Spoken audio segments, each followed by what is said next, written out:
cover of rubble, the other half is clean. Sharp, there's a sharp edge, as if it's been put there. It kind of looked like that, okay? So these are pieces of evidence. So that's the fifth.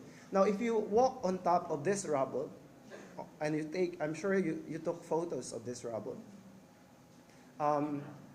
There are sections almost like rectangular, wherein you can see a clear line, where on this line, one side is white, the other side are very dark gray, as if some events. I don't think nature will put something like this clear-cut line. The waves will create this kind of very sharp lines. So again, these are mysteries to us. Because this is our first observation and we don't know how those things actually occur, how those things happen, my suspicion is that it cannot be, my conclusion from all my observation is that it's very unlikely that those mounds of rubble are the same from those that we found underwater. So what we did actually is we took a lot of samples because the samples on top, the rubble are actually very degraded because we can no longer see what we call the corallites, or those character of the corals that will be useful for us for identifying the corals themselves. So we took the samples, but we need to analyze them to find out if those indeed in the rubble are the same with those that we found underwater. But based on initial impression, many of these piles of rubble are not the same with those that are there are many of those that are underwater that are not there. So this is, but again, we need a lot of further observation. We probably need monitoring if this mound will grow unusually. And we probably need to dig some of these piles. If we see like underwater, if there's some kind of really piling up, that's distinct. But the thing is that all those pieces, 6 items of observations, seems to indicate in my head that this is unnatural. I observed what happened to Yolanda. So when Yolanda happened, 2 days before Yolanda, I was doing my National Reef Survey. And the first flight of the first flight of PAL, I actually took that flight to get back to the area, just bringing my snorkel, my fins, and not even bottle of water, just one shirt and a jacket. I went there, and so what I actually saw is that it's true that Yolanda formed some reefs, but the corals that were formed are similar to those that you see underwater, and there are algae that are covering even those on top. This is lacking. And the height of these formations are not more than the height of a person. I've never seen, Yolanda is the strongest typhoon ever to land the Philippines. If that happened here, there's a strong typhoon, either the current or the wave so strong, it can pile up that rubble, which is beyond the height of a person. You can see, like yesterday, if you stand up on the water level, that rubble is more than our height. So I didn't see that in Yolanda. And again, the lack of the algae, the cover, the lack of continuity with the underwater rubble. All of these pieces and in connection to the Yolanda, especially those reefs that are shallow like that reef in Yolanda area will also form that kind of island of rubble, but it's still different from what I observed in Yolanda.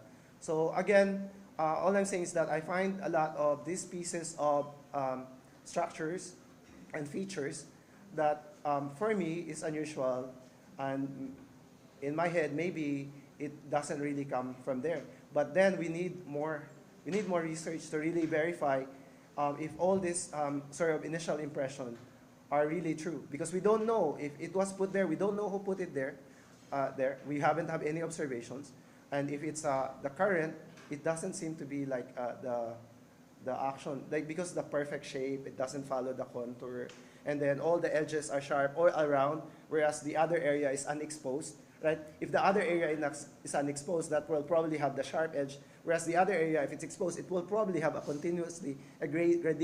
gradient from the continuous wave exposure. But all around it are all sharps, mostly sharps, except maybe some are now collapsing from maybe some reef.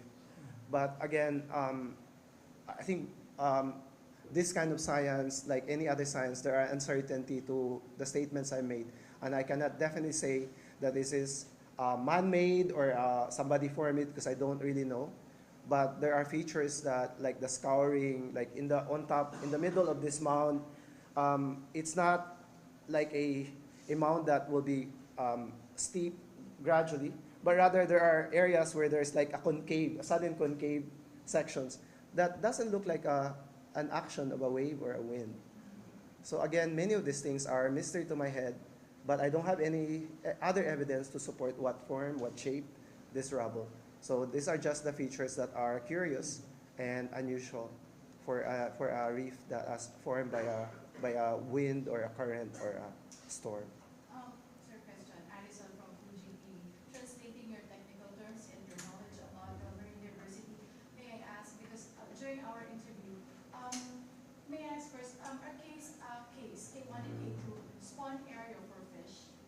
Uh, Any marine or any marine? I think any reef in the Philippines that have reef fish will be a potential spawning ground because all these fish will spawn, right? Yes, sir. Yeah. So we interviewed the fisherman and he got a fresh catch of small fish similar to the size of tuyo, Oh. but they are lapu-lapu. Mm-mm. And, right, remember Mm. we saw that guy. And then, according to him, that's the kind of fish that they are getting now from the area. Mm-mm. So would you relate this to what is happening on this case? Yeah. So when I first came here 2 days ago, I went around and swam underwater around here, and same with what you said.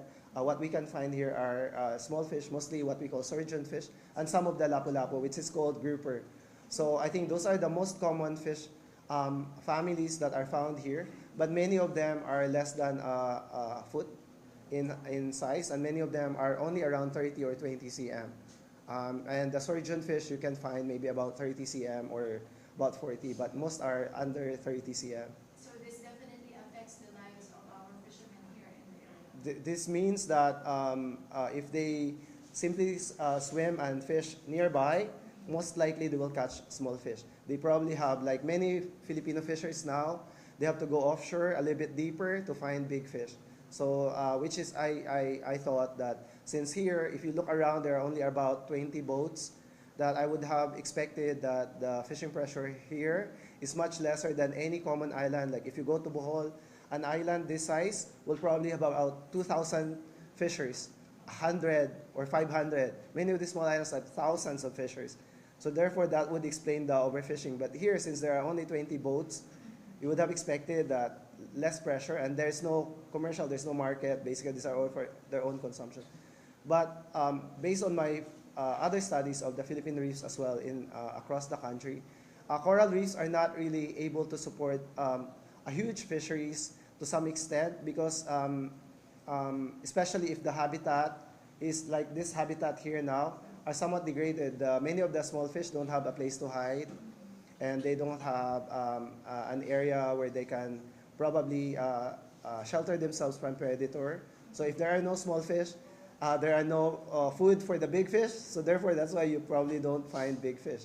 So again, these are all interconnected. So the very poor reef diversity in phase 1 and 2, with very limited numbers of fishing vessels, what can you assume or at least Yeah, so this is another thing that we're very uncertain because we don't have long-term monitoring of these areas. That's why for me, the most important thing I think that the Filipinos should really develop is to do a regular monitoring of these important reefs, which are, I think, critical to all the reefs around either Southeast Asia or in the Philippines. Because these are, if you look at the map, these are the reefs in the middle that probably will become like a stepping stone for many of the biodiversity that will either go to Vietnam or go to Indonesia. So if we lose the diversity here, that could have an effect on the distribution of this fish either back to Palawan or going to the Indonesia and other nearby reefs surrounding the West Philippine Sea. So meaning that to answer your question, this is very important that we monitor, understand, because right now we don't know if this decline is really due to too much fishing because we don't have record. But it could be also related to the habitat change because as I said earlier, there are many of the big corals before that I'm sure are alive, now are dead. So this could be a switch in habitat could have affected as well the reef fish. Sir, you mentioned about the rubbles, and you don't know if this rubbles or the expansion in the area is caused by natural phenomena or an outside force or source. what should we do, or at least what do you think about it? So there are many other things that we can do to verify some of the hypotheses we have. Like we can, for example, dig some of this rubble and see what's underneath it. We can further analyze the samples, like really take more samples of rubble from underwater and compare that to the samples of rubble on top of this pile. And the other thing is really to monitor this rubble, because if it will grow unnaturally, if it will suddenly increase without any storm or without any strong waves, um, then that's. But also, if we can really find, if somebody puts it out there, hopefully we can find out. But that's the thing that we need to know. We need to monitor this rubble. We need to consistently monitor and continuously monitor this rubble, how it will change, so that we can add more layers to what we know now, and we can find some answers to those part of the story that we know are uncertain as of to date. Yeah. Okay. With this finding, sirs, what are your recommendations? For me, for the marine resources, I really highly recommend to all Filipinos, all agencies, all researchers, NGOs in the Philippines that it's a good idea to create these islands here in Kalayaan, and Philippines should lead in either the management, monitoring, and recovery in cases where the reef fish have declined, or in cases where the corals have died off. And we can only do that if we have a regular monitoring system, but also if we have an intention that we lead in the management of this system. I think that the future of these islands will have a significant effect on all the fisheries in Palawan and across the Philippines, because these reefs here will have connectivity to other places in the West Philippine Sea up to north, or even in the Visayan Sea. We don't know for sure, because we don't have extensive studies of the connectivity of where larvas come from for those species that we see here, or where do they go once they are here. So we need this kind of study. But for me, I think it will be a most positive story for the Philippines if in the next foreseeable years, or immediately from here onwards, there will be a consistent monitoring, but there will be an actions to manage these resources to recover it. Imagine 2 years or 3 years from now, we'll be having this discussion again. And that time, because of the management, we now find big fish. The corals are coming back. This is a good story for the rest of for the world, for the global community, not just for the Philippines, but in particular for the Filipinos, because the majority of the Filipinos are highly dependent on reef fisheries for their livelihood, for their food. So I think this is a very important recommendation. But this can be done if we have consistent monitoring and also an intent to manage and recover these resources. Yeah. I will try just to tie this all together, sir. So, given the presence of Chinese ships, we can see it's very visible, sir. What activities have you monitored that could have led to the overfishing or the destruction or unhealthy coral ecosystem that our scientists have? Sir, can the chicks transfer? Well, I would love to hear it from science, no? In explaining the impact of the deployment of Chinese maritime militia. As you are all aware, no? Around Pag-asa Island, we can actually see from here more than 15 Chinese maritime militia. And also when you went through the case, there were already Chinese maritime militia also swarming the area. Again, I don't have the science to explain the impact of their presence, but it is worth mentioning that when the swarming of Chinese maritime militia happened in Iroquois Reef and also in Rosol Reef and Sabina Shoal, in which we asked the support of the UP Marine Science Institute last November, we saw that there were a tremendous impact on the coral reef underneath those Chinese maritime militia that stayed there for a long time.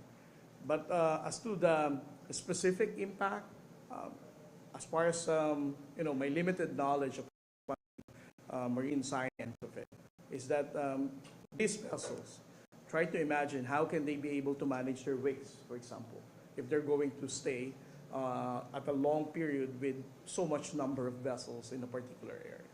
So perhaps that might be one of the other reasons why we have a very poor biodiversity in these areas. That despite of the fishing activities from the locals here in Pagasa, we still have very poor condition of the coral reefs. Sir, have you monitored any fishing activity from their end near Pagasa? Well, to be honest, no, the entire Pagasa Island, of course, is we have this coordination with the Philippine Navy, the Armed Forces of the Philippines, and even the Philippine National Police, Maritime Group, and the Coast Guard. As far as we are concerned, there are no foreign fishermen that fish within the territorial sea of Pagasa Island. I think it was last year wherein a foreign national was monitored by the Philippine Navy that is engaged in fishing, and then the Philippine Coast Guard and the Philippine Navy together with the PNP Maritime Group apprehended this foreign national who was engaging within our territorial waters. And then last from you, sir, yung K2, that's very interesting that it was mentioned that were mounds or piles of rubble. So have you monitored any human activity in that area that could have caused that mount rubble? I would like to emphasize and anchor on the narrative of Dr. Anticamara that obviously, you know, the expansion of K2 is quite surprising based on their initial assessment. But let's say that it's not really caused by a natural phenomenon. But the same thing with what he said. For this time, the national government, the National Task Force West Philippine Sea, hasn't have any data yet to attribute to any person or any state actor that there was really an activity that would facilitate the expansion of K2. Sir, last, having heard the initial findings, what's the Coast Guard's next moves on this case? Would you increase monitoring or presence?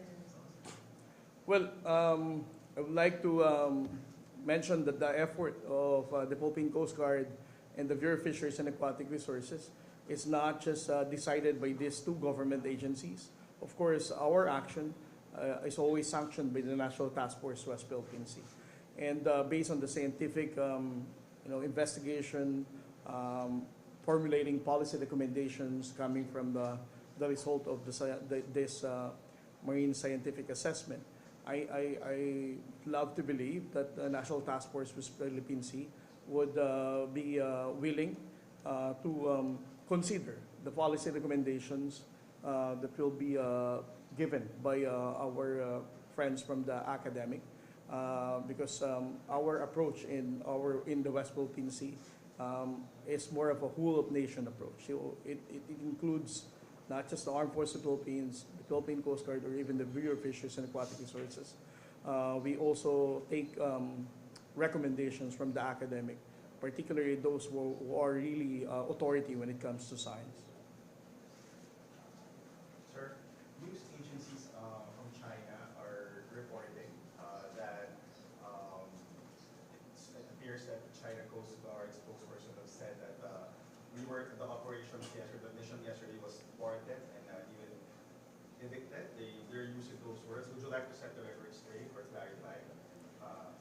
Obviously, we were able to continue the mission. Yeah. Well, even without my statement, I know for a fact that the media friends were embedded to the BFAR vessels could be able to attest that the statement of the Chinese Coast Guard that they were able to prevent us from completing our marine scientific research is not really factual. That's another lie coming from the Chinese Coast Guard because, as I said during my initial briefing, we departed Pagasa Island at 10:00. We were able to complete the marine scientific research after 1400. That means that for 4 hours, we were able to continue our research with our marine scientists. And despite of their provocative actions by the Chinese Coast Guard vessels deployed there, doing dangerous maneuver and blocking operation, and the Chinese maritime militia's illegal presence in Pag-asa case, we were able to complete our marine scientific research. So again, these are just a false narrative coming from the Chinese Coast Guard, and I don't have to ask the media to speak on behalf of the government because you know what really transpired yesterday. Sir, Jeff from Benner News. Can we initially say that the deteriorating condition of our biodiversity here in Pag-asa is caused by Chinese militia because these people are, hanging out there, staying there for months, even for years. They will just have rotation, and then when we arrive here, we notice that every night they're using this huge line. I still use it. They call it light fishing. So they will attract all the fish. If they're doing that for years or many years, maybe that's the result of the destroy or the poor conditions. Well, I don't want to speculate. Again, according to Dr. Anticamara, there are a lot of reasons to. There are probably a lot of human interventions that we would consider in looking into why there is a poor biodiversity of coral reef in Pag-asa Island. I would like to wait for the final result of the investigation conducted by Dr. Anticamara before the national government or the National Task Force West Philippine Sea will issue a statement. But of course, yes. In order for us to definitely answer such kind of question on the impact of, let's say, the super lights that we see on the fishing, if there's fishing, I think we have to establish if those are indeed fishing. So we need to monitor those activities and also analyze really what are the impacts. So really monitor the consequence of those activities if those are fishing. But for now, we don't have any of those monitoring system in place. So again, we probably won't be able to answer that, and all our statement will be speculative until such time that we do monitor. But as we can see, all of us at night, there are super lights, very bright lights, and there are already publications put out there that these super lights are attracting fish. But we need to do this kind of research to be able to answer this kind of questions. Second question. You've mentioned earlier that one of the Chinese vessels blared their sirens for 20 minutes to attract the attention of Chinese militia around the area. My question is it legal for them to use their sirens for around 20 minutes using a BFAR, the Philippines were using the BFAR vessel? Well, to begin with, the presence of the Chinese Coast Guard within Pag-asa case is actually illegal because, again, the Pag-asa Island generates a territorial sea of 12 nautical miles. This means we have sovereignty over these waters, and their mere presence in disrupting our marine scientific research in which we are locally conducting is a violation of UNCLOS, and they failed to recognize and blatantly violate our territorial integrity over these waters. So with or without the siren, the mere fact that they are illegally present within this water is a violation of our territorial sovereignty. Yeah. So likewise, what is what's the implication of the PLA Navy helicopter with tail number 57, circling around the area while they were conducting their surveys? Well, the PLA Navy helicopter has been persistently present in all our operations in the West Philippine Sea.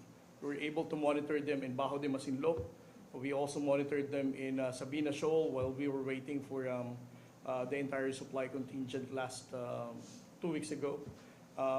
We still see them every once in a while. We have, whenever we conduct marine scientific research in different areas.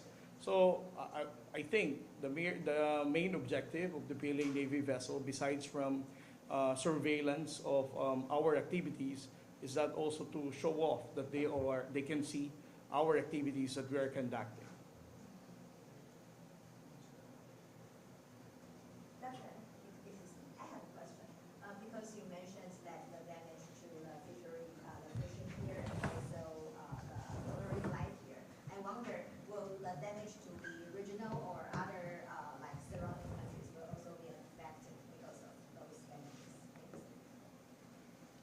Yeah, so again, the question is that will this degradation or lower biodiversity here in Pag-asa that we observe have impact on nearby reefs around the region?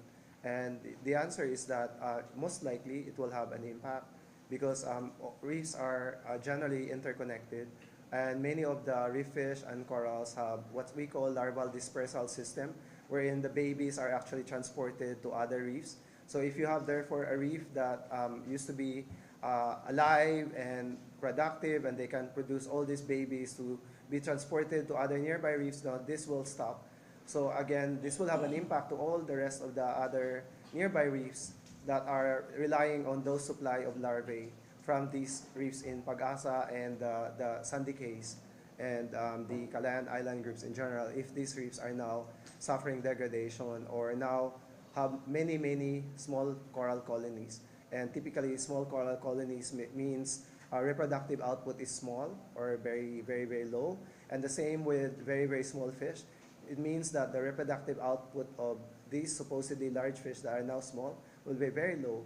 So this will have an impact to the fisheries, the biodiversity, and the food production across the region, not just in the West Philippine Sea, but probably in the ASEAN or nearby reefs that are similar to these reefs and are relying on these reefs. Yeah, So we very likely. Yeah, So we need more research to determine how big, like, we need an ideal scenario would be that all the reefs around the West Philippine Sea, like Indonesia, Vietnam, and other members of the ASEAN will conduct a joint research to really see the interconnections of all these reefs and see how they are interconnected, so that if we destroy some portions of these reefs, it will have a grave consequence on these are really ideal scenarios. It would be great, I think, for the ASEAN to conduct such kind of joint research for the benefit of all, not just the global community, but for the regional community in particular. Yeah. They are dependent on these reefs. Yeah. Gio, Secretary there. Excellent. So okay, last. Sir, you, the report is on visual observation. How about you? Ikaw ang part ng research. Kailan ko na Okay, so Samples, sir. yeah, so yesterday we took some samples of those rubble and we need to process them, and I don't know because we need to access some lab for the processing. And but for the final report of this, I asked them if they can give me about a week to 12 days for the final report, and then I can discuss that with them and the rest of those agencies that sort of tasked me to conduct this with the BIFAR, and then so the BIFAR, we will conduct the joint report. The BIFAR, the ABIFAR, the NFRDI, all the members of the team will be signatory to that report.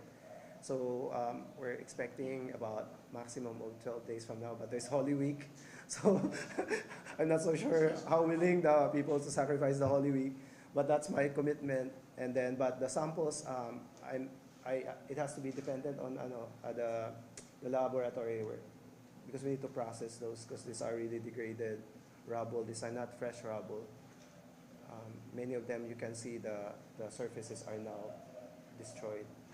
So it would take us a bit of time. And of course, in line with the transparency strategy of the National Task Force West Philippine Sea, the moment that we have already received the final report of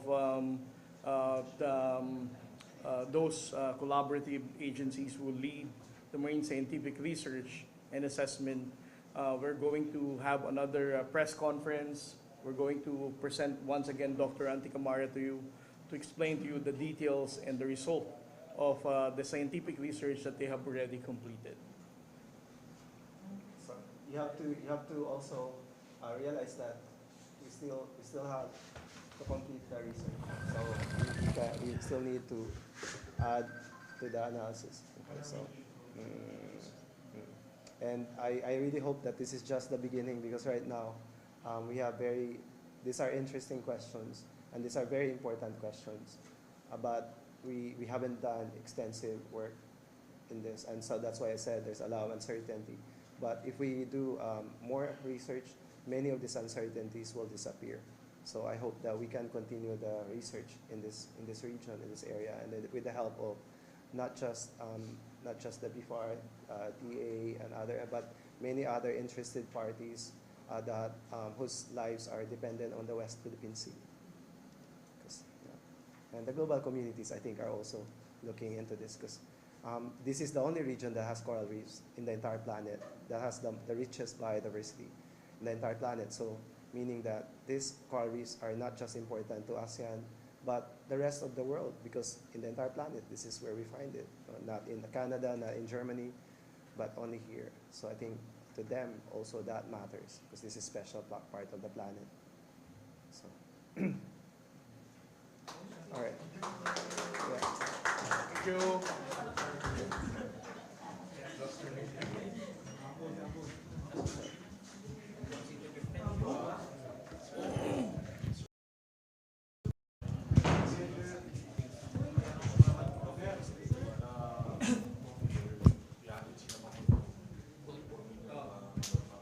Wala na ba yung live, no? Papatay mo muna sa restart. Bibigyan yung start muna ng ano.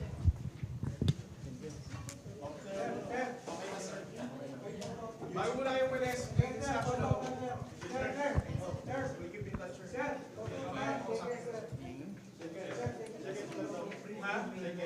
Shake hands, photo daw, sir.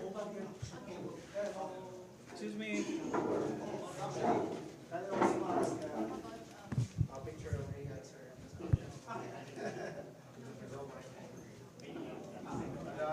The fisher that's sitting beside Dr. Tarriela. It's Dr. Antigamar.